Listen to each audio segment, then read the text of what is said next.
So I can't really figure out the purpose of the bill beyond suppressing the vote. And 15,000 ballots in 2020, 12,311 in 2022 would have been thrown out. And I urge you to vote no on this bill. Thank you. Thank you, Representative Harrison. I had Representative Warren next.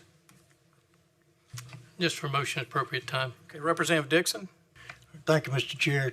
To Representative Harrison's point, I think if the people, when they're properly informed of the deadlines, I think that they will do the corresponding thing and get their ballots in on time. So I don't think you can say that those ballots would have been thrown out because the date was not what it is now. When they're informed, they will respond. They'll get the ballots in on time. Thank you, sir.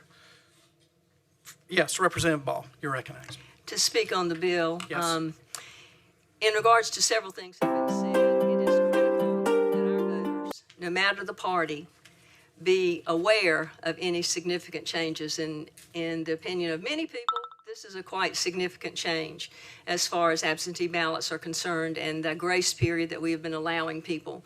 So I encourage everyone to vote this bill down in its current form.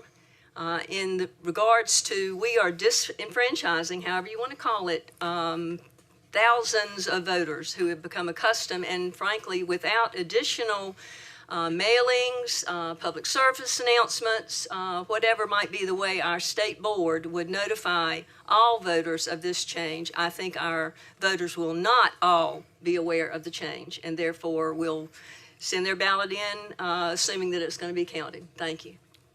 Thank you, Representative Ball. Representative Dahl, you're recognized. And just to echo my colleague Representative Ball's point, to that point, last biennium, a bipartisan bill was introduced that discussed about education and educating the voter. Voters are not clued into voting like we are. I mean, we work 2 years towards our next election and keep on going. And to us, this is normal, everyday business. But a voter who is just out there in the world doing what they do for a living, this is not first and foremost on their mind. And so in the current form, I don't think this bill is a great idea for the people of North Carolina. I think that we are expecting a lot of information to be absorbed and a huge change. So I hope you will vote no. Representative Baker, you're recognized. To speak to the bill? Yes, you're recognized. I would like to know what are we specifically using as the measure for which we introduced this bill. Representative Willis said that given our current climate in the nation and what we're dealing with in terms of elections, what specifically for our state triggered this? Because as far as I know, we didn't have any allegations of fraud or anyone who spoke up that our elections were not secure and that the process was not followed. So I am wondering what triggered this particular bill for our state based on information from our state, not what the current climate is. Is that a question for the bill sponsor? It is. Would you like to be recognized to address the question? Thank you for the question. In a nutshell, the reason that I and my co-sponsors put this bill forward is to streamline the process, to make sure that when the ballot is cast, it goes straight to the Board of Elections. Nothing can happen in between. By not having a ballot box sitting there where it could be tampered with or whatever, that's eliminated. The whole thing is to make the process more concise, more trustworthy, more transparent, and more straightforward. And that's the rationale behind it. Thank you. Members, it's 10:48. It is time to vote. We're going to cut off debate there. Unfortunately, we've had a lot of people sign up from the public. We do not have time to hear from you. I apologize for that, but the hour is drawing near, so we're going to move to a vote. Thank you. Yes, ma'am.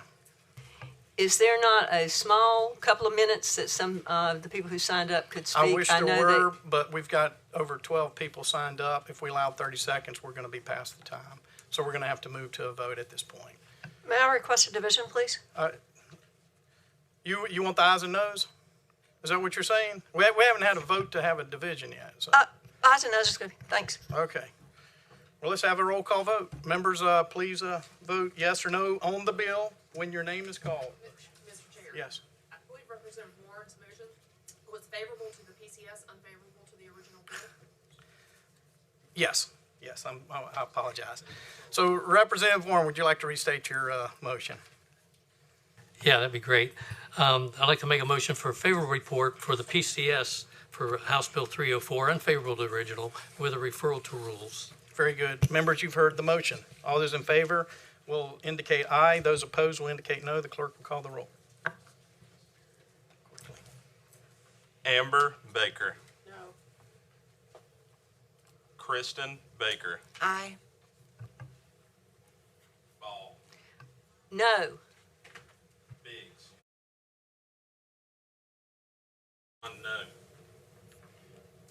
Riddell. Aye. Riddell, aye. Ward.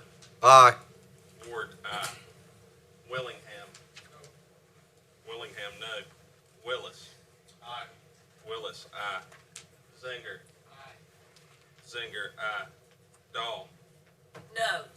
Dahl, no. Warren. Aye. Warren, aye. Bell, absent. He's not.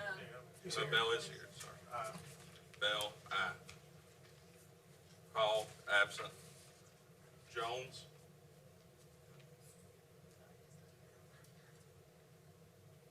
Absent.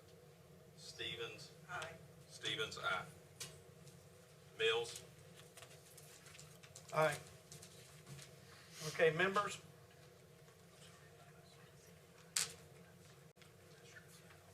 The bill passes with 14 ayes, 7 noes.